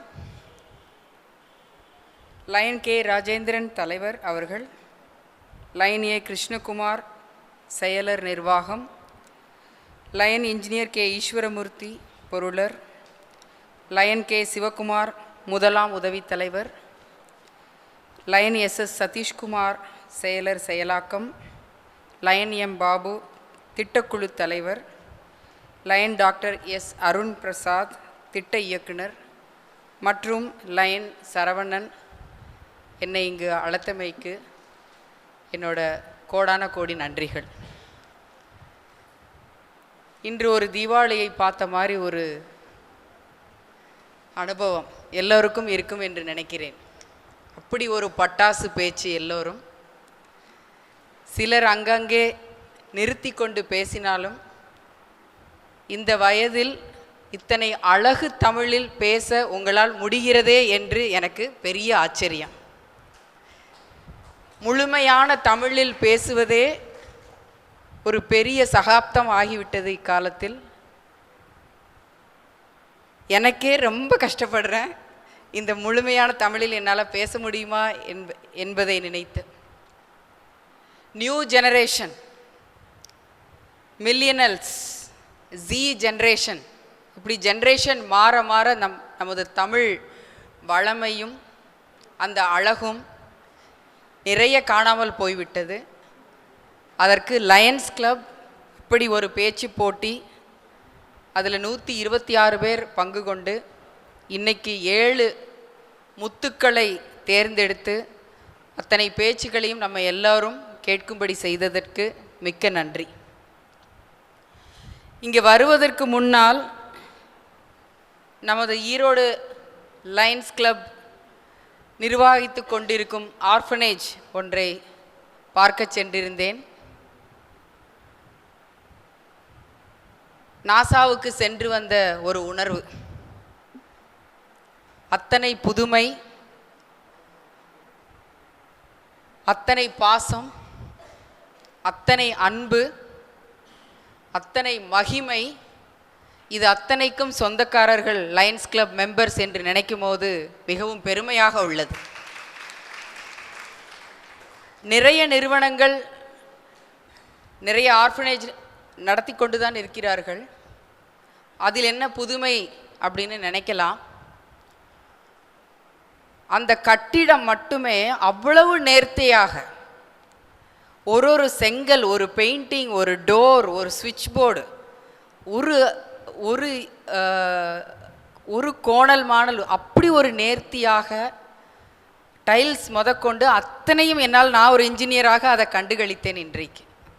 அதுக்கு முக்கியமாக NM சார் அவர்களுக்கு என்னோட பாராட்டுக்கள். ஏன்னா அத்தனை உழைப்பு அதில் பார்க்க முடிஞ்சிருக்குது. நிறைய பேர் உழைத்திருப்பீர்கள் இப்படி ஒரு சாம்ராஜ்யத்தை உருவாக்குவதற்காக. அங்கே பேசி கொண்டிருக்கும் போது லயன்ஸ் கிளப்போட மிட்டவுன், முக்கியமாக மிட்டவுனோட செயல்பாட்டுகளை பற்றி சரவணனும் மற்றும் இதர நண்பர்களும் நிறைய சொன்னாங்க. அடுக்கி கொண்டே போனார்கள். நான் கூட நினச்சேன் எப்போ இந்த ட்ரெயின் நிற்கும் என்று. அத்தனை செயல்பாடுகள், அத்தனை திட்டங்கள், அவ்வளவு ஆசையாக நம்மக்கிட்ட சொல்லும் போது இதை எவ்வளவு ஒரு மன உணர்வோடு ஆசையோடு இந்த லயன்ஸ் கிளப் மெம்பர்ஸ் பண்ணுறாங்க அப்படிங்கிறத என்னால் புரிஞ்சிக்க முடிஞ்சுது. நான் நினச்சேன் எஜுகேஷ்னல் இன்ஸ்டிடியூஷன் மட்டும்தான் இவ்வளோ பேஷனேட்டாக ஒரு விஷயத்தை எடுத்து பண்ண முடியும்னு நினச்சேன். ஆனால் நாங்கள்லாம் தோற்று போயிட்டோம் லயன்ஸ் கிளப் முன்னாடி. அடுத்து ஒரு விஷயம் சொன்னார், இவ்வளோ பெரிய கட்டடம், இது முழுக்க நிறைய பேர் தங்கியிருக்கிறாங்க, இது என்னைக்கு யாருமே இல்லாத ஒரு கட்டடமாக இருக்குதோ அன்னைக்கு தான் இது பெருமை அடையும்னு நம்ம தலைவர்கள் சொன்னாங்களாம். அதுக்கு காரணம் குழந்தைங்க எல்லாம் அவங்க அப்பா அம்மாவை வீட்லேயே வச்சு பார்க்கணுங்கிற ஆசைகள் லயன்ஸ் கிளப் மெம்பர்ஸ்க்கு நிறைய இருக்குது. அது நடக்கணும்னு நானும் ஆசைப்படுறேன். கண்டிப்பாக நடந்தால் தமிழ்நாடு மட்டுமல்ல, இந்தியா மட்டுமல்ல, இந்த உலக நாடுகளே வந்து அந்த மனித நேயம் அப்படிங்கிற ஒரு செயல்பாடு நிறைய நமக்கு கிடைக்கும்னு நான் நம்புகிறேன். இதில் KSR founder chairman KS Rangasamy sir, நாங்கள் வந்து இன்னமும் அவர் காலமாகி போய் ஒரு வருடம் ஆகிவிட்டது. இன்னமும் நாங்கள் லயன் கேஎஸ் ரங்கசாமி எம்ஜேஎஃப் என்று தான் அழைக்கிறோம் பெருமையாக. அது வந்து அவரோட அடையாளமாகவே மாறிவிட்டது. முதல்லலாம் அவர் வேற லயன் என்று நினைத்தோம். இப்போ தான் தெரியுது லயன்ஸ் கிளப் வந்து அவரோட கலந்த ஒரு உணர்வு. இந்த லயன்ஸ் கிளப்புங்கிறது அவர் லயன்ஸ் கிளப்புக்காக நிறைய பண்ணியிருக்காங்க திருச்செங்கோடு சார்பாக. அதில் லயன்னு சொல்லும் போதெல்லாம் நாங்கள் நினைப்போம், இதை விட்டுட்டு சொன்னால் எப்படி இருக்கும்னு. அந்த பெருமை வந்து லயன் கேஎஸ் ரங்கசாமின்னு சொல்கிறத விட வெறும் கேஎஸ் ரங்கசாமின்னு சொல்லும் போது கிடைக்க மாட்டேங்குது. ஸோ இங்கே இருக்கிற லயன் மெம்பர்ஸ் எல்லாருக்குமே அந்த பெருமிதம் உண்டுன்னு நான் நினைக்கிறேன். உங்களுக்கு முன்னாடி ஒரு லயன் அப்படிங்கிறத போடுறதுக்கு அத்தனை விஷயங்கள் நீங்கள் பண்ணிகிட்ருக்கீங்க. இது இன்னும் மேலே நிறைய விஷயங்களை நீங்கள் பண்ணணும். இதுக்கு கேஎஸ்ஆர் எப்படி உங்கள் கூட சேர்ந்து நாங்கள் ஒர்க் பண்ண போகிறோன்னு தெரியல. உங்களுக்கு எந்த மாதிரி ஒரு வாய்ப்பு எங்களுக்கு க்ரியேட் பண்ணி கொடுத்தாலும் எங்கள் சேர்மன் இப்போ ப்ரெசண்ட் ஸ்ரீனிவாசன் சார் அதை சொல்லியே தான் அனுப்புனாங்க. அடுத்து எந்த மாதிரி உதவி தேவைப்படும் நம்ம ஈரோடு மாவட்டத்துக்கும் நம்மளால் முடிஞ்சது கண்டிப்பாக கேஎஸ்ஆர் செய்யணும். ஏன்னா கேஎஸ்ஆர் வந்து 3 மாவட்டங்கள் எங்களுக்கு சொந்தம். ஈரோடு, சேலம், நாமக்கல் 3மே வந்து நமக்கு சொந்தமாக இருக்குது கேஎஸ்ஆருக்கு.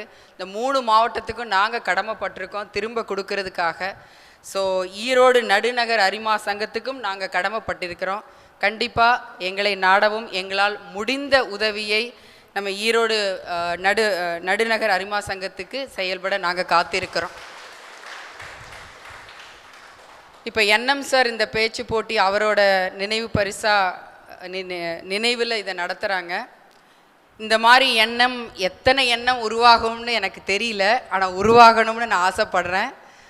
அத்தனை எண்ணம் உருவாகிறதுக்கு அவரை பற்றின நிறைய விஷயங்கள் நிறைய மேடைகளில் நம்ம எல்லாருமே பேசினோம்னா அதுக்கு வழிவகை இப்போ நடந்துக்கிட்டு இருக்குது. நிறைய பசங்களுக்கு அந்த ஆர்வம் நிறைய இருக்குது. இந்த பேச்சாளர்கள்லாம் இப்போ பார்க்கும்போதே நமக்கு தெரியுது வருங்கால எண்ணமாக உருவாகிறதுக்கு இந்த பேச்சாளர்கள் நிறைய முன் வருவாங்கன்னு நான் நினைக்கிறேன். ஏன்னா சோஷியல் ஆக்டிவிட்டீஸ்க்கு வர்றதுக்கு ஒரு தனி தைரியம் வேணும். ஏன்னா ஃபேமிலியை விட்டுட்டு வந்து பண்ணணும். சில நேரங்களில் ஃபேமிலியோட சப்போர்ட் கிடைக்கும், சில நேரங்களில் கிடைக்காது. பிஸ்னஸை விட்டுட்டு வரணும், அதை விடுற அளவுக்கு மனசும் அந்த சில நேரங்களில் அந்த ப்ராஜெக்ட் எடுத்து பண்ணுறதுக்கும் வந்து ஒரு பெரிய மனோதைரியமே வேணும். அதை பண்ணிகிட்ருக்கிற அத்தனை பேருக்கும் என்னோட வாழ்த்துக்களும் நன்றியுடன் என் உரையை முடிக்கிறேன். நன்றி. அரிமா சங்கங்கள் பற்றி பெருமையாக எடுத்துரைத்த சிறப்பு அவர்களுக்கு மிகுந்த நன்றிகள். அடுத்து பேச்சு போட்டியில் வெற்றி பெற்றவர்களுக்கு பரிசு வழங்குவதற்கு வெற்றி பெற்றவர்களின் பெயர்களை வாசிக்க பேச்சு போட்டியின் நடுவர் மற்றும் முன்னாள் தலைவர் பேராசிரியர் அரிமா என் கோகுல சந்தானகிருஷ்ணன் சார் அவர்களை மேடைக்கு அழைக்கின்றேன். நன்றி தலைவர் அவர்களே.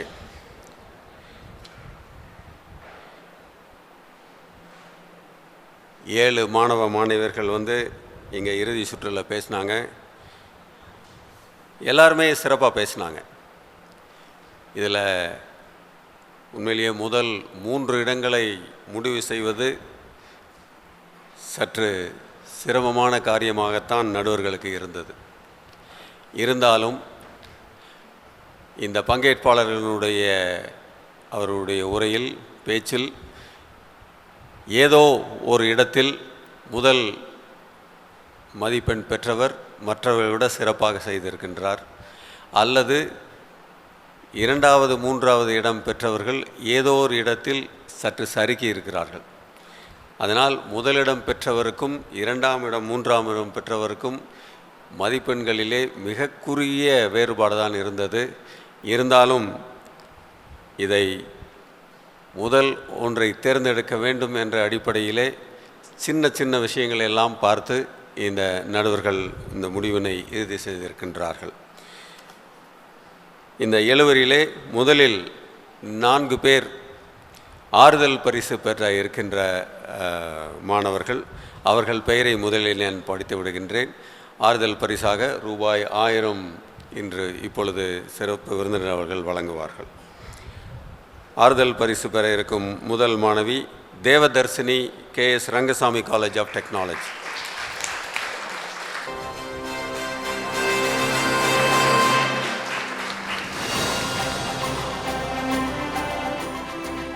அடுத்த ஆறுதல் பரிசு பெற இருக்கின்ற மாணவி Sakthi Mithuna Velalar college for women Erode.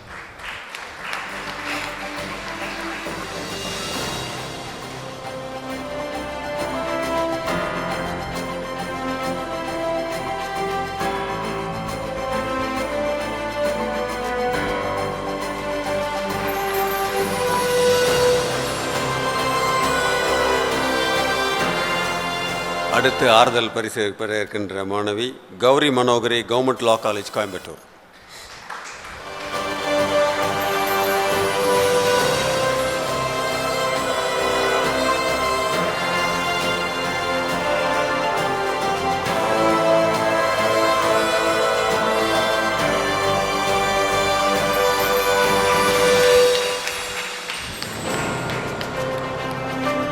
அடுத்து ஆறுதல் பரிசு பெற இருக்கின்ற மாணவி Nandhini KPR institute of engineering and technology Coimbatore.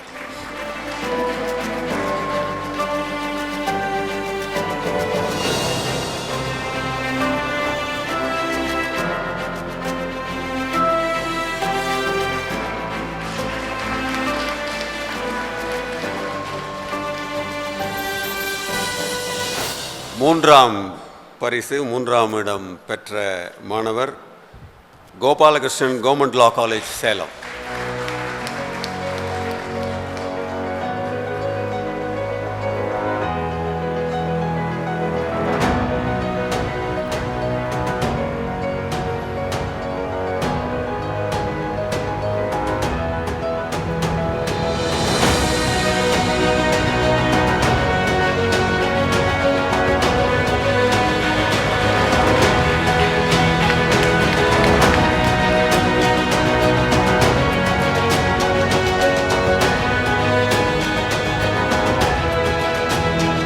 இவருக்கு ரூபாய் 5000 பரிசு தொகையும் சான்றிதழும் வழங்கப்பட்டிருக்கிறது.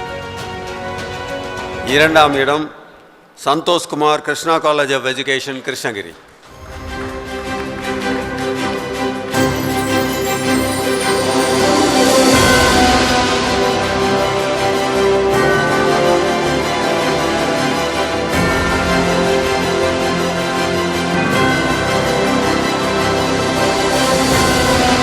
இவருக்கு ரூபாய் 7500 பரிசு தொகை மற்றும் சான்றிதழ்.